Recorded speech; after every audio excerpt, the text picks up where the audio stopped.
BJP ಹೊಡೆದ ಮನೆ ಆಗಿದೆ. ಅವ್ರ ಪಕ್ಷದಲ್ಲೇ ಇವತ್ತು ದಿನನಿತ್ಯ ಗಲಾಟೆ, ದಿನನಿತ್ಯ ವಿಜೇಂದ್ರ ಮೇಲೆ ಕಂಪ್ಲೇಂಟ್ಗಳು. ನಿನ್ನೆನೂ ಯತ್ನಾಳ್ ಹೇಳಿದ್ದಾರೆ, ದಿನನಿತ್ಯ ವಿಜೇಂದ್ರ ಮೇಲೆ ಅಪಾದನೆ ಮಾಡ್ತಾನೆ ಇದ್ದಾರೆ. ವಿಜೇಂದ್ರ ಅವ್ರ ಪಕ್ಷದ ಮೇಲೆ ಮಾಡ್ತಾನೆ ಇದ್ದಾರೆ. ಕೆಲವರೆಲ್ಲ 104, 108 ಬಂದಿದ್ದು ಅವ್ರು ಇದ್ದಾಗಲೇ. ಇವ್ರು ಬಂದು 120, 130 ಸೀಟ್ ತಗೊಳ್ಳೋಂಥ ಯೋಗ್ಯತೆ ಇದೆ ಇವರಿಗೆ.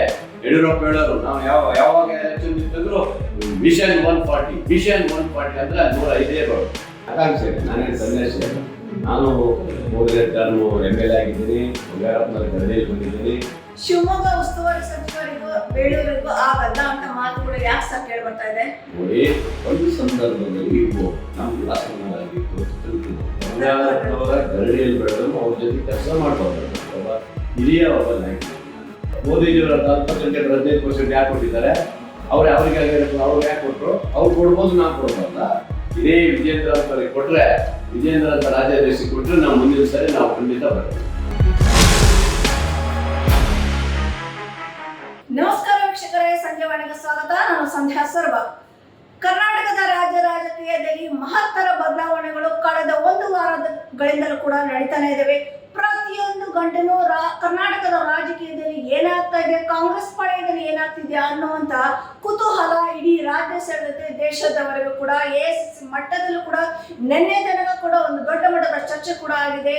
ಸೊ ಹಾಗಾದ್ರೆ ಈಗ ಚರ್ಚೆಯಲ್ಲಿ ಸಂಜೆ ವಾಣಿ ಜೊತೆ ಬೇರೆ ಯಾರು ಅಲ್ಲ, ಸಾಗರದ ಶಾಸಕರು ಹಾಗೂ ರಾಜ್ಯ ಅರಣ್ಯ ನಿಗಮದ ಅಧ್ಯಕ್ಷರಾಗಿರುವ ಗೋಪಾಲಕೃಷ್ಣ ಬೇಳೂರು ನಮ್ಮ ಜೊತೆ ಇದ್ದಾರೆ. ಬನ್ನಿ ಅವರನ್ನ ಕಾರ್ಯಕ್ರಮಕ್ಕೆ ಸ್ವಾಗತ ಮಾಡೋಣ. ಒಂದಿಷ್ಟು ರಾಜಕೀಯ ಬಗ್ಗೆ ಚರ್ಚೆ ಮಾಡೋಣ. ಸರ್ ನಮಸ್ಕಾರ. ನಮಸ್ಕಾರ. ತಾವು ಯಾವಾಗ ಸಂಪುಟ ಸೇರೋದು? ಕರ್ನಾಟಕ ರಾಜ್ಯದ ಸರ್ಕಾರದ ನಮ್ಮ ಪ್ರಮುಖರು, ರಾಷ್ಟ್ರೀಯ ನಾಯಕರು ಯಾವಾಗ ಸೂಚನೆಗಳನ್ನ ರಾಜ್ಯದ ಮಂತ್ರಿಮಂಡಲಗಳನ್ನು ಮಾಡ್ತಾರೆ ಆವಾಗ ನಾವು ರೆಡಿ ಇರ್ತೀವಿ. ಬಿಟ್ರೆ ನಾವು ಇವತ್ತು ಮಂತ್ರಿ ಆಗ್ಬೇಕು ಅನ್ನೋದು ಇರುತ್ತೆ, ನಮ್ಮಲ್ಲೂ ಆಸೆ ಇರುತ್ತೆ, ಇಲ್ಲ ಅಂತಲ್ಲ. ಮಂತ್ರಿ ಆಗ್ಬೇಕು, ಸಚಿವರಾಗಬೇಕು ಅನ್ನೋ ಎಲ್ಲರೂ ಆಕಾಂಕ್ಷೆ ಇದೆ. ನಾನೇನು ಸನ್ಯಾಸಿ ಅಲ್ಲ. ನಾನು 3ನೇ ಟರ್ಮ್ MLA ಆಗಿದ್ದೀನಿ. ಬಂಗಾರಪ್ಪನವ್ರ ಗದ್ದೆಯಲ್ಲಿ ಬಂದಿದ್ದೀನಿ. ಒಬ್ಬ ಹಿರಿಯ ಶಾಸಕರಿದ್ದೀನಿ. ನಾನು ಆಕಾಂಕ್ಷೆ ಇದೆ. ಆದರೆ ಕೊಡೋದು ಬಿಡೋದು ರಾಜ್ಯದ ನನ್ನ ನಾಯಕರಿಗೆ, ರಾಷ್ಟ್ರೀಯ ನಾಯಕರಿಗೆ ಬಿಟ್ಟಿದ್ದಾರೆ. ಯಾಕಂದ್ರೆ ಈಗ ಸಂಪುಟ ಪುನರಾಚನೆ ಆಗೋತ್ತು ಅಥವಾ ವಿಸ್ತರಣೆ ಆಗೋತ್ತು ಅನ್ನೋದು 3 ತಿಂಗಳಿಂದ, ಯಾಕಂದ್ರೆ 2.5 ಅವಧಿ ಮುಗಿದಿದೆ. ಮತ್ತೊಂದು ಸಂಪುಟ ಹೊಸದಾಗಿ ರಚನೆ ಆಗತ್ತೆ. ಅಲ್ಲಿ ಬೇರೆ ಎಂಟ್ರಿ ಕೊಡ್ತಾರ ಅಥವಾ ಇಲ್ಲ ಅನ್ನೋದು ಚರ್ಚೆ ಕೂಡ ನಡೀತಾ ಇದೆ, ಕುತೂಹಲನೂ ಕೂಡ. ಹಾಗಾದ್ರೆ ಈ ಸಚಿವ ಸಂಪುಟದ ವಿಸ್ತರಣೆಯೋ ಅಥವಾ ಪುನರಾಚನೆಯೋ? ನೋಡಿ, ಈಗ ಸದ್ಯ ಖಾಲಿ ಇರೋದು ಅದನ್ನ ಪುನರಚನೆ ಮಾಡ್ತಾರೆ. ವಿಸ್ತರಣೆ ಮಾಡಬೇಕಾದ್ರೆ ಸಮಯ ರಾಷ್ಟ್ರೀಯ ನಾಯಕರು ತೀರ್ಮಾನ ಮಾಡ್ತಾರೆ. ಈಗ ಅದು ಯಾವುದು ಗೊಂದಲ ಆ ಥರ ಏನೂ ಇಲ್ಲ. ಅದ್ರ ಬಗ್ಗೆ ನಾವು ತಲೆನೂ ಕೆಡಿಸ್ಕೊಂಡಿಲ್ಲ. ನಮಗೆ ಅಧಿಕಾರವನ್ನ ಈ ರಾಜ್ಯದ ಜನ ಕೊಟ್ಟಿದ್ದಾರೆ. 5 ವರ್ಷಗಳ ಉತ್ತಮ ಅಧಿಕಾರ ಮಾಡಬೇಕು, ಜನರಿಗೆ ಸೇವೆ ಮಾಡಬೇಕು, ಅಭಿವೃದ್ಧಿ ಮಾಡೋ ಕಡೆ ನಾವು ಗಮನ ಹಾಕಿದ್ದೀವಿ. ಬಿಟ್ಟು ಬೇರೆ ಯಾವುದು ಚಿಂತನೆ ನಾವು ಮಾಡೋದು. ಸಾಗರದ ಅಭಿವೃದ್ಧಿ ಸರ್, ಸಾಗರದ ಅಭಿವೃದ್ಧಿಯಲ್ಲಿ ನಮ್ಮ ರಾಜ್ಯದ ನಾಯಕರಾದ ಸಿದ್ದರಾಮಯ್ಯ, DK ಶಿವಕುಮಾರ್, ನಮ್ಮ ರಾಜ್ಯದ ಮಂತ್ರಿಗಳೆಲ್ಲರೂ ನನಗೆ ನಿಜವಾಗ್ಲೂ ಈ 2 ವರ್ಷ ಇದರಲ್ಲಿ ನನಗೆ ತೃಪ್ತಿ ಇದೆ. ನನಗೆ ಸಾಕಷ್ಟು ಅನುದಾನವನ್ನು ಕೊಟ್ಟಿದ್ದಾರೆ. ಸುಳ್ಳು, ಅದೆಲ್ಲ ಯಾರು ಹೇಳಿದಾರೆ ಅದೆಲ್ಲ ಶುದ್ಧ ಸುಳ್ಳು. ಅಷ್ಟು 1 ವರ್ಷ ಒಂದು ಹಿನ್ನಡೆ ಇತ್ತು, ಅದರಲ್ಲಿ ಗ್ಯಾರಂಟಿಯಿಂದ ಸ್ವಲ್ಪ ಕಮ್ಮಿ ಇತ್ತು. 2ನೇ ವರ್ಷದಲ್ಲಿ ನಮಗೆ ಎಲ್ಲ ಕ್ಷೇತ್ರದಲ್ಲೂ ನಮಗೆ ಅಭಿವೃದ್ಧಿಯಲ್ಲಿ ಬಂದಿದೆ. 3ನೇ ವರ್ಷ ಈ ಸರಿ ಅಂತೂ ಬಡ್ಜೆಟ್ ಜಾಸ್ತಿ ಮಾಡಿದ್ದಾರೆ, ಗಾತ್ರ ಜಾಸ್ತಿ ಮಾಡಿದ್ದಾರೆ. 3 ಲಕ್ಷ ಚಿಲ್ಲರೆ ಇದ್ದಿದ್ದು ಈಗ 4,09,500 ಕೋಟಿ ಮಾಡಿರೋದ್ರಿಂದ ಈ ಸರಿಗೆ ಬಡ್ಜೆಟ್ ಗಾತ್ರ ಇರೋದ್ರಿಂದ ನಮಗೆ ಕೊರತೆ ಬರೋದಿಲ್ಲ ಇದೆ. ನಮಗೆ ಮುಖ್ಯಮಂತ್ರಿಗಳು ಹೇಳಿದ್ದಾರೆ, ಬೇಕಾದಷ್ಟು ಹಣವನ್ನು ಕೊಡ್ತೀವಿ ಅಂತ ಹೇಳಿದ್ದಾರೆ. ನಮ್ಮ ನೋಡಿ, ಈ ನಮಗೆ PMJ ರಸ್ತೆಯಲ್ಲಿ 2 ವರ್ಷ ಆಯಿತು, ಕೇಂದ್ರದಲ್ಲಿ ಕೊಟ್ಟೇ ಇಲ್ಲ. ನಮಗೆ ರಸ್ತೆ ಅಭಿವೃದ್ಧಿಗೆ ಹಿನ್ನಡೆ ಮಾಡಿದ್ದಾರೆ. ಆದರೆ ಹಾಗಾಗಿ ನಾವು ಸುಮ್ಮನೆ ಕೊಟ್ಟಿಲ್ಲ. ಆದರೆ ನಮ್ಮ ರಾಜ್ಯ ಸರ್ಕಾರ ನೋಡಿ, ಮುಖ್ಯಮಂತ್ರಿಗಳು ಆಸಕ್ತಿ ವಹಿಸಿ ಈ ಸರಿ ನಮ್ಮ ಖರ್ಗೆ ಸಾಹೇಬರು ಆಸಕ್ತಿ ವಹಿಸಿ PMJCY ರಸ್ತೆಯ ಅದರ ಬದಲಾವಣೆಯಾಗಿ ಪ್ರಗತಿ ಪಥ ಅಂತ ರಸ್ತೆ ಕೊಟ್ಟಿದ್ದಾರೆ. 30 ಕಿಲೋಮೀಟರ್ ರಸ್ತೆ ಕೊಟ್ಟಿದ್ದಾರೆ ಸರ್. ಏನು ರಾಷ್ಟ್ರೀಯ ಏನು ಅಲ್ಲ, ರಾಷ್ಟ್ರೀಯ ರಸ್ತೆಗಳು ಕೊಟ್ಟಿದ್ರು. ಇವತ್ತು ನಾವು ಅವ್ರು ಕೊಟ್ಟಿಲ್ಲ ಅಂತೇಳಿ ರಾಜ್ಯ ರಸ್ತೆಗಳನ್ನು ಅಭಿವೃದ್ಧಿ ನಾವು ಮಾಡ್ತಾ ಇದ್ದೀವಿ. ಹಾಗಾಗಿ ಕೊರತೆ ಏನಿಲ್ಲ. ಯಾರೋ ಹೇಳಿರ್ಬೋದು ಕೊರತೆ ಇದೆ ಅನ್ನೋದು ಶುದ್ಧ ಸುಳ್ಳು. ನೋಡಿ, ಇಲ್ಲಿ ನಮ್ಮ ಪಕ್ಷದಲ್ಲೇ ಇರ್ಬೋದು, ಯಾರೇ ಇರ್ಬೋದು, ವಿರೋಧ ಪಕ್ಷದಲ್ಲೂ ಅಷ್ಟೇ ವಿಜೇಂದ್ರನ ಮೇಲೆ ಇನ್ನೊಬ್ಬರ ಮೇಲೆ ದಿನನಿತ್ಯ ವಾಗ್ದಾಳಿ ಮಾಡ್ತಾ ಇದ್ದಾರೆ. ಹಂಗೆ ಇದ್ದೇ ಇರುತ್ತೆ. ಒಂದು ಪಕ್ಷ ಅಂದಮೇಲೆ 5 ಬೇರು ಒಂದೇ ತರ ಇರಲ್ಲ ಮೇಡಮರೇ. ಇದರಲ್ಲೇ ಒಬ್ಬ ಸ್ವಲ್ಪ ಗೊಂದಲಗಳನ್ನು ಸೃಷ್ಟಿ ಮಾಡ್ತಾರೆ. ಅದನ್ನ ಸರಿಪಡಿಸೋ ದೃಷ್ಟಿಯಲ್ಲಿ ರಾಜ್ಯ ನಾಯಕರು ಮಾಡ್ತಾರೆ, ಖಂಡಿತ ಒಳ್ಳೆಯದಾಗುತ್ತೆ. ಶಿವಮೊಗ್ಗ ಉಸ್ತುವಾರಿ ಸಚಿವರಿಗೂ ಬೇಳೂರಿಗೂ ಆಗಲ್ಲ ಅಂತ ಮಾತುಗಳು ಯಾಕೆ ಸರ್ ಕೇಳಿ ಬರ್ತಾ ಇದೆ? ನೋಡಿ, ಒಂದು ಸಂದರ್ಭದಲ್ಲಿ ಇರ್ಬೋದು, ನಮ್ಗೂ ಅಸಮಾನರಾಗಿತ್ತು ಅಂತ ತಿಳ್ಕೊಬಹುದು. ಆದರೆ ಈಗ ನಾನು ಮೊದಲಣ್ಣರು ಚೆನ್ನಾಗಿದ್ವಿ, ಯಾವುದೇ ಥರ ಕೊರತೆ ಕಾಣಲ್ಲ, ನಮ್ಮಲ್ಲಿ ಹೊಂದಾಣಿಕೆ ಚೆನ್ನಾಗಿದೆ. ಈಗ ಯಾವುದೇ ಕೆಲಸ ಇದ್ರು ಮೊದಲಣ್ಣವರು ನನಗೆ ಹೇಳ್ತಾರೆ, ನಾನು ಅವ್ರಿಗೆ ಹೇಳ್ತೀವಿ. ಇವತ್ತು ನಾವು ಅವರ ತಂದೆಯ ಗರಡಿಯಲ್ಲಿ ಬೆಳೆದವು, ಬಂಗಾರಪ್ಪನವರ ಗರಡಿಯಲ್ಲಿ ಬೆಳೆದವು, ಅವ್ರ ಜೊತೆ ಕೆಲಸ ಮಾಡ್ಬೋದು. ನಾನು ಒಬ್ಬ ಹಿರಿಯ ನಾಯಕನಿದ್ದೀನಿ ನಾನು. ಅದರಿಂದ ನಾನು ನನಗೆ ಗೌರವ ಕೊಟ್ಟೇ ಕೊಡ್ತಾರೆ. ಇಡೀ ರಾಜ್ಯದ ನನ್ನ ಎಲ್ಲ ಸಚಿವರು ಸಹ ನನ್ನ ಸ್ನೇಹಿತರು ಇರ್ತಾರೆ, ಹಿರಿಯರು ಸಹ ನನಗೆ ಗೌರವ ಕೊಟ್ಟೇ ಕೊಡ್ತಾರೆ. ಆ ಥರ ನನಗೆ ವಾತಾವರಣ ನನಗೆಲ್ಲೂ ಕಾಣ್ತಿಲ್ಲ. ಯಾವ ಅಧಿಕಾರಿಗಳು ನಮ್ಮನ್ನ ಹಿಂದೆ ತಿರುಗಿ ನೋಡಿಲ್ಲ, ಎಲ್ಲರೂ ಚೆನ್ನಾಗಿ ನೋಡ್ಕೊಂಡಿದ್ದಾರೆ. ಅಂದ್ರೆ ಈಗ ನಿಮ್ಮಲ್ಲಿ ಯಾವುದೇ ಗೊಂದಲ ಇಲ್ಲ, ಪಕ್ಷದಲ್ಲಿ ಗೊಂದಲ ನಮ್ಮಲ್ಲಿ ಇಲ್ಲ, ಪಕ್ಷದಲ್ಲಿ ಇದ್ದೇ ಇರುತ್ತೆ, ಸಣ್ಣ ಪುಟ್ಟದ್ದು ಇದ್ದೇ ಇರುತ್ತೆ. ಯಾವುದಲ್ಲಿ ಇರಲ್ಲ ಹೇಳಿ, ಒಂದು ಮನೆ ಕುಟುಂಬ ಅಂದಮೇಲೆ ಒಂದು ಅಣ್ಣ ತಮ್ಮದಲ್ಲೂ ಗೊಂದಲ ಬರುತ್ತೆ. ಅದರಲ್ಲಿ ಸಣ್ಣ ಪುಟ್ಟ ಗೊಂದಲ ಕಾಗೆ ಮನೆ ಮಾಡಿದ್ರು, BR ಪಾಟೀಲ್ ಮಾಡಿದ್ರು, ಈಗ ಅವೆಲ್ಲ ಸುದ್ದಿ ಆಗ್ತಾ ಇರ್ತಾವೆ, ಇವೆಲ್ಲ ಬಂದೇ ಇದೆಲ್ಲ ನಡೀತಾ ಇರ್ತಾವೆ. ಅದನ್ನ ರಾಜ್ಯದ ಮುಖ್ಯಮಂತ್ರಿಗಳು, ಉಪಮುಖ್ಯಮಂತ್ರಿಗಳು ಕೂತು ಚರ್ಚೆ ಮಾಡಿ ಮತ್ತೆ CLP ಮೀಟಿಂಗ್ ಮಾಡಿ ಅವ್ರಿಗೆಲ್ಲ ಕರೆದು ವಾರಿಗೆ ಮಾಡೋದು ಸರಿ ಇದೆ. ನೀವು ಹೇಳ್ತಾ ಇದ್ರಿ ನೆನೆ ಅಥವಾ ಒಂದು ಈ ಪ್ರೆಸ್ ಮೀಟ್ ಅಲ್ಲಿ ಅಥವಾ ಮಾಧ್ಯಮದವರಿಗೆ ಹೇಳ್ತಾ ಇದ್ರಿ, ಇನ್ನು ನಮ್ಗೆ ಕಾಂಗ್ರೆಸ್ ಪಕ್ಷದಿಂದ ಸಭೆ ಮಾಡಿಲ್ಲ, ಆದಷ್ಟು ಬೇಗ ಕಾಂಗ್ರೆಸ್ ಸಭೆಯನ್ನ ಕರಿಬೇಕು ಅಂತ ಯಾಕೆ ಮಾಡ್ತಿರೋದು? ಈ ತರ ಗೊಂದಲಗಳಾದಂತ ಸಂದರ್ಭದಲ್ಲಿ ಆದಷ್ಟು ಬೇಗ ಇವತ್ತು CLP ಮೀಟಿಂಗ್ ಮಾಡಿ ರಾಜ್ಯದ ನಾಯಕರುಗಳು ಇವತ್ತು ಏನು ಒಂದು ಸಲಹೆಗಳನ್ನ ಅವತ್ತು ಮಾಹಿತಿಗಳನ್ನು ಎಚ್ಚರಿಕೆ ಕೊಡುವಂತ ಕೆಲಸ ಮಾಡಬೇಕು ಅನ್ನೋದು ನನ್ನ ಒಂದು ಸಲಹೆ ಬಿಟ್ಟರೆ ನಾನು ಬೇರೆ ಹೇಳೋದಿಲ್ಲ. ನಮ್ಮ ಪಕ್ಷ ಗಟ್ಟಿ ಇರಬೇಕು. ನಮ್ಮ ಪಕ್ಷ 3 ವರ್ಷಗಳ ರಾಜ್ಯದ ಜನರ ಸೇವೆ ಮಾಡಬೇಕು. ಮತ್ತೆ ಈ ಸರ್ಕಾರ ಬರಬೇಕಾದ್ರೆ ಈ ತರ ಗೊಂದಲಗಳನ್ನು ಹೋಗಲಾಡಬೇಕು. ರಾಜ್ಯ ಮತ್ತೆ ಸರ್ಕಾರ ಬರಬೇಕು ನಮ್ಮ ಉದ್ದೇಶ. ನಮ್ದೇನಿದೆ, ಗೊಂದಲ ಬಗೆಹರಿಸೋಕೆ ನೀವು CLP ಕರಿಬೇಕು ಅಷ್ಟೇ. ಕರೀತಾರೆ, ಈ ತಕ್ಷಣ ಕರೆಯಲ್ಲ, ಕರೀತಾರೆ. CLP ಕರಿಬೇಕಾದ್ರೆ ಅದಕ್ಕೆಲ್ಲ ಟೈಮ್ ಬೇಕು, ಅದನ್ನ ಸಮಯ ನೋಡ್ಕೊಳ್ತಾರೆ, ಮುಖ್ಯಮಂತ್ರಿಗಳು ಫ್ರೀ ನೋಡ್ಕೊಂಡು ಕರೀತಾರೆ. ಈಗ BR ಪಾಟೀಲ್ ಅವರ ವಿಷಯಕ್ಕೆ ಬರ್ತೀನಿ ಸರ್. ಈಗ ನಿಮ್ಮ ಸರ್ಕಾರದ ಬಗ್ಗೆ ಒಂದು ಆರೋಪ ಮೋದಿಜಿಯವರ ಅಲ್ಪಸಂಖ್ಯಾತರ 15% ಯಾಕೆ ಕೊಟ್ಟಿದ್ದಾರೆ? ಅವ್ರಿಗೆ ಯಾಕೆ ಕೊಟ್ಟರು? ಅವ್ರು ಕೊಡ್ಬೋದು, ನಾವು ಕೊಡ್ಬಾರ್ದ? ಬೇರೆ ಇತರ ಅಲ್ಪಸಂಖ್ಯಾತರು ಇನ್ನೂ ಇತರ ಸಮುದಾಯಗಳು ಇದಾವಲ್ಲ, ಎಲ್ಲರಿಗೂ ಕೊಟ್ಟಿದ್ವಿ ನಾವು, ಯಾರಿಗೂ ಇಲ್ಲ ಅಂತಲ್ಲ. ಹಾಗಾಗಿ ನಮ್ಮ ಹಕ್ಕರು, ನಮ್ಮ ಕರ್ನಾಟಕ ರಾಜ್ಯದ ಹಕ್ಕು, ನಾವು ಯಾರಿಗೂ ಬೇಕಾದ್ರೂ ಕೊಡ್ತೀವಿ, ನಾವು ಕೊಡ್ಲಿಕ್ಕೆ ಅವಕಾಶ ಇದೆ. ಅವ್ರನ್ನೂ ಸಹ ಇವತ್ತು ಮುಖ್ಯವಾಹಿನಿ ತರಬೇಕು ಅನ್ನೋದು ಎಲ್ರಿಗೂ ಇರುತ್ತೆ. ಹಾಗಾಗಿ ಹಿಂದಿನ 5 ವರ್ಷ ಸರ್ಕಾರದಲ್ಲಿ BJP ಒಂದು ನಯ ಪೈಸಾ ಅವ್ರಿಗೆ ಕೊಟ್ಟಿಲ್ಲ. ಆ ಕೊಡದೇ ಇರೋದ್ರಿಂದಲೇ ಇವತ್ತು ನಾವು ಕೊಡ್ತಾ ಇದ್ದೀವಿ. ಇವತ್ತು ಯಾಕೆ ಕೊಡಬಾರ್ದು? ಹಾಗಾದ್ರೆ ಅವ್ರು ಬೇರೆಯವರಿಗೆಲ್ಲ ಕೊಟ್ಕೊಂಡು ಬಂದ್ಬಿಟ್ರೆ ಯಾವುದೋ ಒಂದು ಸಮಯ ಲಿಂಗಾಯತರಿಗೆ, ಇವರಿಗೆ ಅಥವಾ ಗೌಡರಿಗೆ ಇಂಥವ್ರಿಗೆ ಕೊಡ್ಕೊಂಡು ಬಂದ್ಬಿಟ್ರೆ ಅವರು ಬೇರೆಯವ್ರಿಗೆ ಕೊಟ್ಟಿಲ್ಲಲ್ಲ. ಹಾಗೆ ನಾವು ಕೊಡ್ತೀವಿ. ಈಗ ನಾವು ಕೊಡ್ಲೇಬೇಕಾಗುತ್ತೆ, ಯಾಕಂದ್ರೆ ಅಭಿವೃದ್ಧಿ ಆಗ್ಬೇಕಲ್ಲ. ಅದೇ 5 ವರ್ಷ ಅವ್ರ ಪರವಾಗಿ ಒಂದು ಚೂರು BJP ಧ್ವನಿ ಎತ್ತಿ ಕೆಲಸ ಮಾಡಿಲ್ಲ ಅಂದಾಗ ಕಾಂಗ್ರೆಸ್ ಆಗಿ ನಮ್ಮ ಪರವಾಗಿ ಕೆಲಸ ಮಾಡಿದ ಅವರು ಕೊಟ್ಟು ನಮ್ಗೆ ಓಟ್ ಹಾಕಿದ್ದಾರೆ. ಆದ್ರೆ ನಾವು ಅವ್ರಿಗೆ ಸಪೋರ್ಟ್ ಮಾಡೇ ಮಾಡ್ತೀವಿ, ಎಲ್ಲರಿಗೂ ಮಾಡ್ತೀವಿ. ಓಟ್ ಹಾಕಿದ ಎಲ್ಲರೂ ಕೊಟ್ಟಿದ್ದೀವಿ. ಈಗ ಗ್ಯಾರಂಟಿ ಯೋಜನೆ ಏನು ಕೇವಲ ಯಾರಿಗೆ ಒಬ್ಬರಿಗೆ ಕೊಟ್ಟಿದ್ದೀವ? ಇಡೀ ರಾಜ್ಯದ ಜನರಿಗೆ ಕೊಟ್ಟಿದ್ದೀವಿ, ಎಲ್ಲ ವರ್ಗದವರಿಗೆ ಕೊಟ್ಟಿದ್ದೀವಿ. ಹಂಗೆ ಪ್ರತಿಯೊಬ್ಬರಿಗೂ ಕೊಟ್ಟಿದ್ದೀವಿ ನಾವು. ಸರ್, ಈಗ BR ಪಾಟೀಲ್ ಅವರು ಒಂದು ಗುರುತರ ಆರೋಪ ಮಾಡ್ತಾರೆ. ಆಪಾದನೆಯೋ ಆರೋಪನೋ ಅದು ಅವ್ರಿಗೆ ಗೊತ್ತಿರೋದು. ಅಥವಾ ಈಗ ವಸತಿ ಒಂದು ನಿವೇಶನ ಅಥವಾ ವಸತಿನ ಸೌಲಭ್ಯ ತಗೋಬೇಕು ಅಂತ ಅಂದ್ರೆ ವಸತಿ ಇಲಾಖೆಗೆ ಒಂದಿಷ್ಟು ಮುಟ್ಟಿಸ್ಬೇಕು, ಒಂದಿಷ್ಟು ಖರ್ಚು ಮಾಡ್ಬೇಕು, ದುಡ್ಡು ಕೊಟ್ಟು ಮನೆ ತಗೋಬೇಕು ಅಂತ. ಯಾಕಂದ್ರೆ ಲೋಕಾಯುಕ್ತ ರೈಟ್ ಕೂಡ ರೀಸೆಂಟ್ ಆಗಿ ಆಗಿದೆ ವಸತಿ ಇಲಾಖೆ ಮೇಲೆ. ಸೊ ಈಗ ಜಮೀನವ್ರ ಪಾತ್ರ ಇದರಲ್ಲಿ ಇವರು ರಾಜೀನಾಮೆ ಕೊಡ್ಬೇಕಾ? ನಾವು ಇವತ್ತು ವಸತಿ ಇದರಲ್ಲಿ ಭ್ರಷ್ಟಾಚಾರದ ಯಾವುದೇ ವಾಸನೆ ನಮಗೇನು ಬಂದಿದ್ದು ಕಾಣಲಿಲ್ಲ.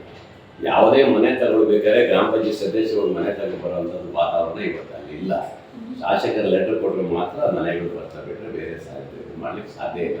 ಇವೆಲ್ಲ ಸುಳ್ಳು, ಇವೆಲ್ಲ ಯಾವುದು ನಡೆಯಲ್ಲ. ಬಟ್ ನಮ್ಮ ಪಕ್ಷದ ಒಬ್ಬ MLA ಮತ್ತು ನಮ್ಮ ಏನು ಡೆಲ್ಲಿಯ ಉಸ್ತುವಾರಿ ಆದಂಥ BR ಪಾಟೀಲ್ ಅವರು ಒಂದು ಏನು ಅಪಾದನೆ ಮಾಡಿದಂಥ ಸಂದರ್ಭದಲ್ಲಿ ನಾವು ಹೇಳಿರೋದು, ಅದು ಏನಾದ್ರು ಆದರೆ ಪಕ್ಷ ಮುಜುಗರಾಗೋದು ಬೇಡ. ಹಾಗೇನಾದ್ರೆ ಅಂದ್ರೆ ಅವ್ರೇನು ತಪ್ಪಿಸುತ್ತಾರಲ್ಲ, ಜಮೀರ್ ಖಾನ್ ಅವರು ತಪ್ಪಿಸುತ್ತಾರಲ್ಲ, ಅಪಾದನೆ ಮಾಡಿದ ಬಿಟ್ಟರೆ ಅವ್ರೇನು ತಪ್ಪಿಸುತ್ತಾರಲ್ಲ. ಅದು ತಪ್ಪಿಸುತ್ತಾರ ಆದ್ಮೇಲೆ ತಾನೇ ಅವರು ರಾಜೀನಾಮೆ ಕೊಡಬೇಕು. ನಾನು ಹಾಗೇನಾದ್ರೆ ಇದ್ರೆ ನೀವು ರಾಜೀನಾಮೆ ಕೊಟ್ಟು ಮುಂದೆ ನಿರಪರಾಧಿ ಆಗಿಲ್ಲ ಆದ್ಮೇಲೆ ಇದು ಮಾಡ್ಕೊಡಿ ಅಂತ ಹೇಳಿದ್ದಾನೆ. ಅಂದ್ರೆ ಈಗ ನಾಗೇಂದ್ರ ಅವರು ಅದಕ್ಕಿಂತ ಮುಂಚೆನೆ ಕೊಟ್ರು. ನಾಗೇಂದ್ರ ಮೇಲೆ ಕೇಸ್ ಆಯ್ತು, ಹಾಗಾಗಿ ಅವ್ರು ಕೊಟ್ರು. ಇವ್ರ ಮೇಲೆ ಇನ್ನೂ ಏನು ಆಗಿಲ್ಲ, ತನಿಖೆ ಆಗಿಲ್ಲ, ತಪ್ಪಿಸುತ್ತಾರಾಗಿಲ್ಲ, ಆ ಥರ ಏನು ವಾತಾವರಣ ಇಲ್ಲ. ಅವರೇ ಹೇಳಿದಾರಲ್ಲ, ನನ್ನ ಮೇಲೆ ಏನು ಆಪಾದನೆ ಬಂದಿದ್ರೆ ಹಾಗೇನಾದ್ರು ಆದ್ರೆ ನಾನು ರಾಜೀನಾಮೆ ಕೊಡ್ತೇನೆ ಅಂತ ಹೇಳಿದ್ಮೇಲೆ ಅದು ಕತೆ ಮುಗೀತು. ಹಾಗಾದ್ರೆ ಗೋಪಾಲ್ ಕೃಷ್ಣ ಬೇಳೂರು ಯಾವಾಗ ಕ್ಯಾಬಿನೆಟ್, ಮತ್ತೆ ನಾನು ಅದೇ ಕೇಳೋದು, ಯಾವಾಗ ಸಂಪುಟ ವಿಸ್ತರಣೆ ನೋಡಿ, ಅದು ದೇವ್ರ ಇಚ್ಛೆ ಇರಬೇಕು, ಭಗವಂತನ ಇಚ್ಛೆ ಇರಬೇಕು, ನಮಗೆ ಮುಖ್ಯಮಂತ್ರಿಗಳ ಆಶೀರ್ವಾದ ಇರಬೇಕು, ಉಪಮುಖ್ಯಮಂತ್ರಿಗಳ ಆಶೀರ್ವಾದ ಇರಬೇಕು, ನಮ್ಮ ರಾಷ್ಟ್ರೀಯ ನಾಯಕರ ಆಶೀರ್ವಾದ ಇರಬೇಕು, ರಾಜ್ಯ ನಾಯಕರ ಆಶೀರ್ವಾದ ಇರಬೇಕು. ಇವೆಲ್ಲ ಇದ್ದಾಗ ಆಗುತ್ತೆ. ನಾವ್ ಯಾವ್ದು ಒತ್ತಡ ಹಾಕಲ್ಲ, ಕೇಳ್ತೀವಿ ಅಷ್ಟೇ. ಕೊಡಿ, ನಮ್ಗೊಂದು ಅವಕಾಶ ಕೊಡಿ ಸರ್ ಅಂತ ಕೇಳ್ತೀವಿ. ಕೊಡೋದು ಬಿಡೋದು ಅವರು ನಿರ್ಧಾರ ಮಾಡೋದು. ಕೊಟ್ಟಿಲ್ಲ ಅಂತ ನಾವೇನು ಅಪಸ್ವರ ಮಾಡಲ್ಲ, ಪಕ್ಷಕ್ಕೆ ಯಾವುದೇ ಡ್ಯಾಮೇಜು ಮಾಡಲ್ಲ. ಸರ್, ನೀವು ಡಿ.ಕೆ.ಶಿ ಅವ್ರ ಪರ ಇದ್ದೀರಾ, ಸಿದ್ದರಾಮಯ್ಯ ಪರ ಇದ್ದೀರಾ, ಯಾರ ಪರ ಇದ್ದೀರಾ? ನಾನು ಕಾಂಗ್ರೆಸ್ ಪರವಾಗಿದ್ದೀನಿ. ನಾನು ಈ ರಾಜ್ಯದ ಕಾಂಗ್ರೆಸ್ ಪರವಾಗಿದ್ದೀನಿ. ನಾನು ಯಾರ ಪರವಾಗಿ ಅಂತ ರಾಜ್ಯದ ಕಾಂಗ್ರೆಸ್ ಪರವಾಗಿದ್ದೀನಿ, ಕಾಂಗ್ರೆಸ್ ಆಡಳಿತ ಪರವಾಗಿದ್ದೀನಿ. ಸರ್, ಈಗ ನಿಮ್ಮ ಸರ್ಕಾರ ರಚನೆ ಆಗಿದ್ದು ಒಂದು ಸೂತ್ರದ ಅಡಿಯಲ್ಲಿ, ಅದು AICC ಏನ್ ಚರ್ಚೆ ಆಯ್ತು ಅನ್ನೋದು ಬಹಿರಂಗ ಸತ್ಯನ ಹೌದು, ಮತ್ತೆ ಕಾಂಗ್ರೆಸ್ನ ಒಳಗುಟ್ಟು ಕೂಡ ಹೌದು. 2.5 ಸೂತ್ರದಡಿ CM ಅವರು ಆಗಿದ್ದಾರೆ ಸಿದ್ದರಾಮಯ್ಯನವರು. ಸೊ ಈಗ ಆ ಸ್ಥಾನನ ಡಿ.ಕೆ.ಶಿಗೆ ಬಿಟ್ಕೊಡ್ಬೇಕು ಅಂತ ಬಲವಾದ ಒತ್ತಡ ಒಂದಿಷ್ಟು ಶಾಸಕರ ಪ್ರತಿಪಾದನೆ ಆಗಿದೆ. ನೀವು ಈಗ ಏನ್ ಹೇಳ್ತೀರಾ ಇದ್ರ ಬಗ್ಗೆ? ಯಾವಾಗ ಬಿಟ್ಟು ನನಗೆ ಗೊತ್ತಿಲ್ಲ, ಅದ್ರ ಬಗ್ಗೆ ಮಾಹಿತಿ ಇಲ್ಲ. ಡೆಲ್ಲಿಯಲ್ಲಿ ಏನು ತೀರ್ಮಾನ ಆಗಿದೆ ನನಗೆ ಗೊತ್ತಿಲ್ಲ. ಅದೆಲ್ಲ ದೊಡ್ಡವ್ರ ವಿಚಾರ, ನನಗೆ ಅದು ಸಂಬಂಧ ಇಲ್ಲ. ನಮಗೆ ಸ್ಥಳೀಯವಾಗಿ ಏನಿದ್ರು ನೀವು ಕೇಳಿ, ನಾವು ಹೇಳ್ತೀವಿ. ಮುಖ್ಯಮಂತ್ರಿಗಳು ಚೇಂಜ್ ಮಾಡೋದು, ಉಪಮುಖ್ಯಮಂತ್ರಿ ಚೇಂಜ್ ಮಾಡೋದು, ಮಂತ್ರಿಗಳು ಚೇಂಜ್ ಮಾಡೋದು ರಾಷ್ಟ್ರೀಯ ನಾಯಕರುಗಳು, ನಮ್ದಲ್ಲ. ಅವರು ಏನು ಹೇಳ್ತಾರೆ ಅದನ್ನ ಕೇಳೋ ಬಿಟ್ಟರೆ ನಮ್ದು ಏನು ನನಗೆ ಗೊತ್ತಿಲ್ಲ. ಅಂದ್ರೆ ಈಗ ಯಾರು ಪರವಾಗಿ? ನಾನು ಕಾಂಗ್ರೆಸ್ ಪರವಾಗಿ, ಕಾಂಗ್ರೆಸ್ ಪಕ್ಷದ ಪರವಾಗಿ, ನಾನು ಯಾರ ಪರವಾಗಿ ಅಲ್ಲ. ಸರ್, ಈಗ ನಿಮ್ಮ ಗ್ಯಾರಂಟಿ ಯೋಜನೆಗಳಿಂದ ಸರ್ಕಾರದ ಅಭಿವೃದ್ಧಿ ಕುಂಠಿತ ಆಗಿದೆ ಅಂತ ಒಂದಿಷ್ಟು ನಿಮ್ಮದೇ ಶಾಸಕರು ಆರೋಪ ಮಾಡ್ತಾರೆ. ಅನುದಾನದ ವಿಚಾರ ಬಿಟ್ಟಾಗಿದೆ. ಅನುದಾನ ಯಾವುದೇ ಕ್ಷೇತ್ರಕ್ಕೆ ಕೊಡ್ಲಿಲ್ಲ ಅಂದ್ರೆ ಅಲ್ಲಿ ಅವ್ರು ನೆಕ್ಸ್ಟ್ ಗೆಲ್ಲಕ್ಕಾಗಲ್ಲ, ನಮ್ಗೆ ಓಟ್ ಕೇಳಕ್ಕಾಗಲ್ಲ ಅನ್ನೋದು ಆರೋಪ, ಆಪಾದನೆ ಮತ್ತೆ ಬೇಜಾರು ಇದೆ. ಅದು ಒಂದ್ ಕಡೆ. ಇನ್ನೊಂದ್ ಕಡೆ ಈ ಗ್ಯಾರಂಟಿಗಳಿಂದ ಸರ್ಕಾರಕ್ಕೆ ಹೊಡೆತ ಆಗಿದೆಯಾ? ನೋಡಿ, ಒಂದು ತಿಳ್ಕೋಬೇಕು, ಈ ರಾಜ್ಯದ ಜನತೆ ಇವತ್ತು ಗ್ಯಾರಂಟಿಯಿಂದ ಕೊಟ್ಟಿದ್ದರಿಂದ ಸಾಮಾನ್ಯ ಜನ ವರ್ಗದವರು ಇವತ್ತು ಬದುಕನ್ನು ಕಟ್ಕೊಂಡಿದ್ದಾರೆ. ಎಷ್ಟೋ ಕುಟುಂಬದಲ್ಲಿ ಒಂದು ಹೊತ್ತಿಗೆ ಊಟ ಇಲ್ಲದಿರುವಂಥ ಕುಟುಂಬಗಳು ಇವತ್ತಿದೆ. ಅಂಥ ಕುಟುಂಬಗಳನ್ನು ನನ್ನ ತಾಲೂಕಲ್ಲಿ ನಾನು ನೋಡಿದ್ದೀನಿ. ಎಷ್ಟೋ ಕುಟುಂಬಗಳು ಇವತ್ತು ನಾ ಕೊಟ್ಟಿರುವಂಥ 2,000 ರೂಪಾಯಿ ಗ್ಯಾರಂಟಿಯಲ್ಲಿ ಕೆಲವರು ಬದುಕ್ತಾ ಇದ್ದಾರೆ. 2,000 ರೂಪಾಯಿ ಬಸ್ಸು ಫ್ರೀಯಲ್ಲಿ ಓಡಾಡ್ತಾ ಇದ್ದಾರೆ, ಕರೆಂಟ್ ಫ್ರೀಯಲ್ಲಿ ಓಡಾಡ್ತಾ ಇದ್ದಾರೆ. ಇವೆಲ್ಲವನ್ನು ಕೊಟ್ಟಿದ್ದರಿಂದಲೇ ಇವತ್ತು ಒಂದಿಷ್ಟು ಕುಟುಂಬಗಳು ಇವತ್ತು ಬದುಕಿದ್ದಾರೆ. ನಮಗೆ ತೃಪ್ತಿ ಇದೆ. ಯಾವ ಮುಟ್ಟಾಳ ಏನಾದ್ರು ಇದ್ರ ಬಗ್ಗೆ ಅಪಾದನೆ ಮಾಡಿದ್ರೆ ಅವನಂತ ನೀಚ್ ಯಾರೂ ಇಲ್ಲ. ಇವತ್ತು ಇಡೀ ರಾಜ್ಯದ ಸುಮಾರು 6 ಕೋಟಿ ಜನರಿಗೆ ಇದು ತಲುಪ್ತಾ ಇದೆ. 54,000 ಕೋಟಿ ರೂಪಾಯಿ ಇವತ್ತು ರಾಜ್ಯದ ಜನತೆಗೆ ಮುಟ್ತಾ ಇದೆ ಅಂದ್ರೆ ಇದು ಒಂದು ಅಭಿವೃದ್ಧಿನೇ ಕಣ್ರಿ. ಸಾಮಾನ್ಯ ಜನ ಗುಡಿಸ್ಲಾರೆಲ್ಲ ಒಂದು ಸ್ವಲ್ಪ ಆರ್ಥಿಕ ಮಟ್ಟ ಬೆಳ್ಕೊಂಡು ಹೋಗಿದ್ದಾನೆ. ಇವತ್ತು ಎಷ್ಟೋ ಜನರು ಬೇರೆ ದುಡ್ಡಿಲ್ಲ, ದುಡ್ಡಿದ್ದವರಿಗೆ ಏನು ಗೊತ್ತಿಲ್ಲ. ಇವು ದುಡ್ಡು ಇಲ್ಲದಂತ ಕುಟುಂಬಗಳನ್ನ ಒಂದ್ಸರಿ ನೋಡ್ಬೇಕು ನೀವು ತಾಲೂಕಲ್ಲಿ. ನನಗೆ ಗೊತ್ತಿದೆ, ದಿನನಿತ್ಯ ನಮ್ಮ ಮನೆ ಹತ್ರ ಎಷ್ಟು ಜನ ಬರ್ತಾರೆ, ಎಷ್ಟು ಕಷ್ಟ ಅಂತ ಬರ್ತಾರೆ ನಮಗೆ ಗೊತ್ತಿರ್ತದೆ. ಆದ್ರೆ ಇಂಥವರು ಬಹಳ ಇವತ್ತು ಅನುಕೂಲ ಆಗಿದೆ. ಗ್ಯಾರಂಟಿ ಈ ರಾಜ್ಯದ ಅಭಿವೃದ್ಧಿಗೆ ಒಂದು ಹಾದಿಯಾಗಿದೆ. ಇವತ್ತು ನನಗಂತೂ ಖುಷಿಯಾಗಿದೆ. ಅದರಿಂದ ಅಭಿವೃದ್ಧಿ ಕುಂಠಿತ ಆಗಿದ್ದು ಶುದ್ಧ ಸುಳ್ಳು. 1 ವರ್ಷ ನಮಗೆ ತೊಂದರೆ ಆಗಿದೆ ಅಂತ ಹೇಳಿದ್ದೀನಿ. ಈ ಹಿಂದಿನ 2ನೇ ಸಾಲಿನಲ್ಲಿ ಅಭಿವೃದ್ಧಿಯ ಪರವಾಗಿ ಕೆಲಸ ಮಾಡಿದ್ದಾರೆ. ಈ ಸರಿ 4,09,500 ಕೋಟಿ ರೂಪಾಯಿ ಇರೋದ್ರಿಂದ ನಿಮ್ಮ ಗ್ಯಾರಂಟಿ ದುಡ್ಡು ಹೋಗಿ ಅಭಿವೃದ್ಧಿಗೆ ಎಷ್ಟು ಬೇಕು ಅಷ್ಟು ಹಣವನ್ನ ರಾಜ್ಯ ಸರ್ಕಾರದಲ್ಲಿ ಸುಮಾರು 1,60,70,000 ಕೋಟಿ ಈಗಾಗಲೇ ಅಭಿವೃದ್ಧಿ ಪರವಾಗಿ ದುಡ್ಡು ಇದೆ. ಹಾಗಾಗಿ ಕೊರತೆ ಬರುವ ಪ್ರಶ್ನೆನೇ ಇಲ್ಲ. ಯಾರಾದ್ರೂ ಆ ಥರ ಹೇಳಿದ್ರೆ ಅವ್ರು ಮುಟ್ಟಾಡ್ರು ಅಂತ ನಾನು ಹೇಳ್ತೀನಿ. ಸರ್, ಈಗ ಒಂದಿಷ್ಟು ಅಸಮಾಧಾನಿತ ನಿಮ್ಮ ಪಕ್ಷದ ಶಾಸಕರು ದೆಹಲಿಗೆ ಹೋಗಿದ್ದಾರೆ. ಏನಕ್ಕೆ ಹೋಗ್ತಾರೆ ಡೆಲ್ಲಿಗೆ? ಯಾವ ಕೆಲಸದ ಮೇಲೆ ಹೋಗ್ತಾರೆ? ಏನಾದ್ರು ಇದ್ರೆ ಮುಖ್ಯಮಂತ್ರಿಗಳ ಹತ್ರ ಕೂತು, ಉಪಮುಖ್ಯಮಂತ್ರಿಗಳ ಹತ್ರ ಕೂತು ಚರ್ಚೆ ಮಾಡಿಕೊಂಡು ಇಲ್ಲೇ ಬಗೆಹರಿಸ್ಕೊಳ್ಳೋದು ಒಳ್ಳೇದು. ಅದನ್ನ ಡೆಲ್ಲಿ ತಗೊಂಡು ಹೋಗುವಂಥದ್ದು ಏನಿಲ್ಲ ಅಂತ ಇಲ್ಲ. ಆ ಥರನೇ ಇದ್ರೆ ಅದನ್ನ ನಾವು ಒಪ್ಪೋದಿಲ್ಲ. ಅದು ಪಕ್ಷದ ಅಗೇನೆಸ್ಟ್ ಆಗಿರುತ್ತೆ ಅಂತ ನಾನು ಹೇಳ್ತೀನಿ. ಕಾಂಗ್ರೆಸ್ ಪಕ್ಷ ಒಂದು ಮನೆನ ಒಡೆದ ಮನೆನ? ಒಂದೇ ಒಂದು ಮನೆ. ಇದು 2 ಮನೆ ಅಲ್ಲ, ಇದು ಒಡೆದ ಮನೆ ಅಲ್ಲ. ಬಿಜೆಪಿ ಒಡೆದ ಮನೆ ಆಗಿದೆ. ಅವ್ರ ಪಕ್ಷದಲ್ಲೇ ಇವತ್ತು ದಿನನಿತ್ಯ ಗಲಾಟೆ, ದಿನನಿತ್ಯ ವಿಜೇಂದ್ರ ಮೇಲೆ ಕಂಪ್ಲೇಂಟ್ಗಳು. ನಿನ್ನೆನೂ ಯತ್ನಾಳ್ ಹೇಳಿದ್ದಾರೆ, ದಿನನಿತ್ಯ ವಿಜೇಂದ್ರ ಮೇಲೆ ಅಪಾದನೆ ಮಾಡ್ತಾನೆ ಇದ್ದಾರೆ. ವಿಜೇಂದ್ರ ಅವ್ರ ಪಕ್ಷದ ಮೇಲೆ ಮಾಡ್ತಾನೆ ಇದ್ದಾರೆ. ಕೆಲವರೆಲ್ಲ ಭಿನ್ನ ಮತ ಸ್ಫೋಟ ಆಗಿದೆ. ವಿಜೇಂದ್ರ ಇವಾಗ ನೋಡಿ, ಅಶೋಕ್ ನಿನ್ನೆ ಮೊನ್ನೆಯಿಂದ ವಿಜೇಂದ್ರ ಜೊತೆಗಿದ್ದರು, ಇವತ್ತು ಸೋಮಣ್ಣ ಜೊತೆಗೆ ಹೋಗ್ಬಿಟ್ಟು ಬೇರೆ ಮಿನಿಸ್ಟರ್ ಭೇಟಿ ಮಾಡಿ ಬಂದಿದ್ದಾರೆ. ಅಂದ್ರೆ ರಾಜಕೀಯನ ಧ್ರುವೀಕರಣ ಮಾಡ್ತಾನೆ ಇರ್ತಾರೆ, ಇವೆಲ್ಲ ನಡೀತಾನೆ ಇರುತ್ತೆ. ಅವ್ರ ಪಕ್ಷದಲ್ಲಿ ಏನಿದೆ ಅದನ್ನ ಸರಿ ಮಾಡ್ಕೊಳ್ಳೋದು ಒಳ್ಳೇದಲ್ವಾ? ಇವತ್ತು ಅಭಿವೃದ್ಧಿಯನ್ನು ಒಂದೇ ಅಲ್ಲ. ಇವತ್ತು ನೋಡಿ, ನಾವೇನಾದ್ರು ₹1 ಜಾಸ್ತಿ ಹಾಲಿನ ಬಿಲ್ ಜಾಸ್ತಿ ಮಾಡಿದ್ರೆ, ಕರೆಂಟ್ ಬಿಲ್ ಜಾಸ್ತಿ ಮಾಡಿದ್ರೆ, ಇವತ್ತು ಕೂಗಾಡಿಬಿಟ್ಟು ರಂಪಾಟ ಮಾಡಿಬಿಟ್ರು ಬಿಜೆಪಿ ಅವರು. ಇಡೀ ರಾಜ್ಯದಲ್ಲಿ ಸ್ಟ್ರೈಕ್ ಮಾಡಿದ್ರು ಅಲ್ವಾ? ರಸಗೊಬ್ಬರ ಇವತ್ತು ₹160 ₹180 ಒಂದು ಮೂಟೆಗೆ ಜಾಸ್ತಿ ಆಗಿದೆಯಲ್ಲ. ಇವಾಗ ಏನು ಸತ್ತೋಗಿದ್ದೀರಾ ನೀವು? ಇವತ್ತು ಬದುಕಿದ್ದೀರಾ ಇಲ್ಲ? ನೀವು ರೈತರ ಪರಗಿರುವರಲ್ಲ ನೀವು ಆ ಥರ ಇದ್ದರೆ ರೈತರ ಪರ ಧ್ವನಿ ಎತ್ತಬೇಕಾಯ್ತಲ್ಲ, ನೀವು ಸ್ಟ್ರೈಕ್ ಮಾಡ್ಬೇಕಾಯ್ತಲ್ಲ, ಕೂಗಾಡ್ಬೇಕಾಯ್ತಲ್ಲ. ನಾವು ₹1 ಮಾಡಿದ್ರೆ ಕೂಗಾಡ್ತೀವಿ, ₹180 ಒಂದು ಮೂಟೆ ಮಾಡಿದ್ರೆ ಬಡ ರೈತ ಎಲ್ಲಿ ಹೋಗ್ತಾನೆ, ಇಲ್ಲಿ ಗೊಬ್ಬರ ತರ್ತಾನೆ? ಈ ದೇಶದ ಪರಿಸ್ಥಿತಿ ಏನಾಗಬೇಕು? ಇವತ್ತು ಮೋದಿಜಿಯವರು ವಿಶ್ವಗುರು ಅವರು. ಅವ್ರು ಏನ್ ಮಾಡಿದ್ರು ನಡೀತದೆ. ಅವರು ಯುದ್ಧ ಬೇಡ ಅಂದ್ರೆ ನಿಲ್ಲಿಸ್ತಾರೆ, ಯುದ್ಧ ಬೇಕಂದ್ರೆ ಮಾಡ್ತಾರೆ. ಅವ್ರದ್ದು ಹೆಂಗಾರು ನಡೀತದಲ್ವಾ? ಅದ್ರ ಬಗ್ಗೆ ಇವ್ರು ಯಾರು ಚಿಂತೆ ಮಾಡಿದಾರಾ? ದೇಶದ ರೈತರ ಪರವಾಗಿ ಚಿಂತನೆ ಮಾಡಿದಾರಾ? ಅದು ಮಾಡ್ಲಿಲ್ಲಲ್ಲ. ನಾವು ₹1 ಮಾಡಿದ್ದಕ್ಕೆ ದೊಡ್ಡದಾಗಿ ಸ್ಟ್ರೈಕ್ ನಿಮ್ದು ಹಂಗ್ ಮಾಡ್ತೀವಿ ಹಿಂಗ್ ಮಾಡ್ತೀವಿ ಅಂದ್ಬಿಟ್ರಿ ಅಲ್ವಾ? ಎಲ್ಲಿ ನೋಡಿ, ಒಂದು ಮೊನ್ನೆ ಕಾಲು ತುಳಿದಾಗ್ಬಿಡ್ತಪ್ಪ, ಆಕಸ್ಮಿಕ ನಾವೇನಾದ್ರು ಬೇಕಾದ ಮಾಡ್ತಾರೆ ಯಾರಾದ್ರು, ಅದು ರಾಷ್ಟ್ರೀಯ ದುರಂತ, ಅದು ಬೇಜಾರಾಗಿದೆ, ನೋವಾಗಿದೆ. ಆ ನೋವಲ್ಲಿ ಆ ಸತ್ತದ ಇದರಲ್ಲೂ ಸಾವಿನಲ್ಲೂ ರಾಜಕೀಯ ಮಾಡ್ಕೊಂಡು ಇವತ್ತಿಗೂ ಹೋರಾಡ್ಕೊಂಡು ಕೂತಿದ್ರಲ್ಲ ನೀವು. ಹಾಗಾದ್ರೆ ವಿಮಾನ ದುರಂತ ಆಗ್ಬಿಡ್ತಲ್ಲ ಮೊನ್ನೆ, ಅದು ಯಾರು ಬೇಕಾದ ಮಾಡಿದ್ರ ಪಾಪ? ಅದು ಹೋಗಿ ಯಾರ ಮೇಲೆ ಬಿತ್ತು? ವಿದ್ಯಾರ್ಥಿಗಳು ಯಾರು ನಮ್ಮ ಮೆಡಿಕಲ್ ಕಾಲೇಜ್ ವಿದ್ಯಾರ್ಥಿಗಳು ಹಾಸ್ಟೆಲ್ ಮೇಲೆ ಬಿತ್ತು, ಅವ್ರು 20 ಜನ ಸೋತಂದ್ರು. ಹಾಗಾದ್ರೆ ಅದ್ರ ಮೇಲೆ ರಾಜೀನಾಮೆ ಕೊಟ್ರು ನೀವು? ವಿಮಾನದ ಇವರು ಅಲ್ಲ ಹೇಳ್ತೇನೆ, ರೈಲ್ವೆ ತುಳಿತಾ ಇತ್ತಲ್ಲ, ಅದು ಯಾಕೆ ಕಂಟ್ರೋಲ್ ಮಾಡಿಲ್ಲ ನೀವು? ಅದು ಯಾಕೆ ಕಂಟ್ರೋಲ್ ಮಾಡಿಲ್ಲ? ರೈಲ್ವೆ ತುಳಿತದಲ್ಲಿ 8 ಜನ ಸತ್ತೋದ್ರು, ಅವಾಗ ನೀವು ರಾಜೀನಾಮೆ ಕೊಟ್ರ? ಅದೆಲ್ಲ ಬೇಕಂತ ಯಾರು ಮಾಡಲ್ಲ, ಇವೆಲ್ಲ ಆಕಸ್ಮಿಕ ಘಟನೆಗಳು ಇವೆಲ್ಲ. ಹಾಗಾಗಿ ಅದಕ್ಕಿಷ್ಟು ರಂಪಾಟ ಮಾಡೋಣ, ಬಿಜೆಪಿ ಬಿಡಬೇಕು ಅಂತ. ನೀವು ಬಿಜೆಪಿಯವರು ಸಾವಿನಲ್ಲೇ ರಾಜಕಾರಣ ಮಾಡೋದು ಬಿಡಬೇಕು, ಸಾವಿನಲ್ಲೂ ರಾಜಕಾರಣ ಮಾಡೋದು ಬಿಡಬೇಕು. ನಿಮ್ಮ ನೈಜ ಹೋರಾಟ ಮಾಡಿ ತೋರಿಸಿ ಆಯ್ತಾ? ನೀವೇನ್ ಮಾಡ್ತಾರೆ ನಾವು ನೋಡ್ತೀವಿ. ಯಾಕಂದ್ರೆ ಬಿಜೆಪಿ ಅವರು ಯಡಿಯೂರಪ್ಪ ಇರ್ಬೇಕಾದ್ರೆ ಅವ್ರು 104, 108 ಇದ್ದವರು. ಅವರು ಫುಲ್ ಮೆಜಾರಿಟಿ ಬರ್ಲಿಲ್ಲ. ಹೇಳ್ತೀನಿ, 104, 108 ಬಂದಿದ್ದು ಅವ್ರು ಇದ್ದಾಗಲೇ. ಇನ್ನು ಇವ್ರು ಬಂದು 120, 130 ಸೀಟ್ ತಗೊಳ್ಳೋಂಥ ಯೋಗ್ಯತೆ ಇದೆ ಇವರಿಗೆ. ಯಡಿಯೂರಪ್ಪ ಹೇಳೋರು, ನಾವು ಯಾವಾಗ ಎಲೆಕ್ಷನ್ ನಿಂತಂದ್ರು ಮಿಷನ್ 140 ಅಂದ್ರೆ 105 ಬರೋದು. ಕಾಂಗ್ರೆಸ್ ಯಾವ ಮಿಷನ್? ಕಾಂಗ್ರೆಸ್ 140 ಸೀಟ್ ಇದೀವಿ ನಾವು. 140 ಸೀಟ್ ಹಿಸ್ಟ್ರಿಯಲ್ಲೇ ದಾಖಲಾಗಿದೆ ಇವಾಗ ಅಲ್ವಾ? ಅಂತದ್ ನಾವೇನು ಕಳ್ಕೊಳಕ್ ಬರೋದಲ್ಲ. ಅದರಿಂದ ನಾವು ಮುಂದೆ ಗುರಿ ಈ ರಾಜ್ಯದಲ್ಲಿ ಮತ್ತು ಕಾಂಗ್ರೆಸ್ ಪಕ್ಷ ಬರ್ಬೇಕನ್ನೋದು ನಮ್ಮ ಫುಲ್ ಫ್ಲಡ್ಜ್ ಅಧಿಕಾರ ಮಾಡ್ತೀರಾ? ಮಾಡ್ತೀವಿ. ಬರ್ದಿಟ್ಕೊಳ್ಳಿ, ಇದೇ ವಿಜೇಂದ್ರ ಅಂತವ್ರಿಗೆ ಕೊಟ್ರೆ, ವಿಜೇಂದ್ರ ಅಂತ ರಾಜ್ಯಾಧ್ಯಕ್ಷ ಕೊಟ್ರೆ ನಾವು ಮುಂದಿನ ಸರಿ ನಾವು ಖಂಡಿತ ಬರ್ತೀವಿ. ನಿಮ್ಮ ರಾಜ್ಯಾಧ್ಯಕ್ಷರು ಕೆಪಿಸಿಸಿ ಅಧ್ಯಕ್ಷರ ಸ್ಥಾನ ಬದಲಾವಣೆ ಅದು ರಾಷ್ಟ್ರೀಯ ನಾಯಕರು ಏನ್ ತೀರ್ಮಾನ ಮಾಡ್ತಾರೆ ಅದಕ್ಕೆ ಅವ್ರು ಬರ್ತಾರಾಗಿರ್ತಾರೆ. ಯಾರಿಗೇನು ಮಾಡಲಿ, ನಮ್ಗೆ ಸಂಬಂಧ. ನಿಮ್ಗೆ ಕೆಪಿಸಿಸಿ ಸಂಬಂಧ ಬರಲ್ವಾ? ಅಲ್ಲ, ಅವ್ರು ಮಾಡ್ಲಿ, ಅವ್ರು ನಮ್ಗೇನಿಲ್ಲ. ಯಾರು ಅಧ್ಯಕ್ಷ ಕೊಟ್ಟರು ನಾವು ಅವ್ರು ಪಾಲನೆ ಮಾಡೋರೆ. ನಾವು ಈಗ ಇವರಿಗೆ ಸುಮಾರು 3-4 ವರ್ಷ ಆಗಿದೆ. ಅವ್ರು ಬಿಟ್ಟಿದ್ದಾರೆ. ಅವ್ರು ಏನ್ ಮಾಡ್ತಾರೋ, ರಾಷ್ಟ್ರೀಯ ನಾಯಕರು ಏನ್ ಮಾಡ್ತಾರೋ ಅವ್ರು ಬಿಟ್ಟಿದ್ರು. ಅವ್ರೇನು ಹೇಳಿದಾರೆ, ನಮ್ಗೇನು ಯಾವಾಗಾದ್ರೂ ಬಿಟ್ಟು ಕೊಡ್ತೀವಪ್ಪ, ನಾವೇನು ಇದು ಮಾಡೋದು ಅಂತ ಇವತ್ತು ಉಪಮುಖ್ಯಮಂತ್ರಿ ಹೇಳಿದ್ದಾರೆ. ಹಂಗಾಗಿ ಯಾವಾಗ ಅವ್ರು ಯಾರು ಮಾಡ್ಬೋದು, ನಮ್ಗೇನಿಲ್ಲ. ಯಾರು ಮಾಡಿದ್ರು ನಾವು ಸಾಧ್ಯತೆಯನ್ನು ಹೋಗ್ಕೊಡ್ತೀವಿ ನಾವು ಅಷ್ಟೇ. ಸರ್, ಸಾಗರದ ಕ್ಷೇತ್ರದ ಬಗ್ಗೆ, ನಿಮ್ಮದೇ ಕ್ಷೇತ್ರ, ಆ ಕ್ಷೇತ್ರದ ಬಗ್ಗೆ ಸ್ವಲ್ಪ, ಯಾಕಂದ್ರೆ ನಾನು ಕೇಳಲೇಬೇಕು. ನೀವು ಆ ಕ್ಷೇತ್ರದ ಶಾಸಕರಾದ್ಮೇಲೆ ಆ ಕ್ಷೇತ್ರದಲ್ಲಿ ರಾಜಕೀಯ ಹೇಗ್ ನಡೀತಾ ಇದೆ? ಯಾಕಂದ್ರೆ ನೀವು ಶಾಸಕ ಇದ್ದೀರಿ, ಅಲ್ಲಿ ವಿರೋಧ ಪಕ್ಷ ಇದ್ದೇ ಇರುತ್ತೆ. ಹೇಳಿ ಸರ್. ನೋಡಿ, ನಾನು ಒಬ್ಬ ಕ್ಷೇತ್ರದ ಶಾಸಕರಾಗಿದ್ದೆ.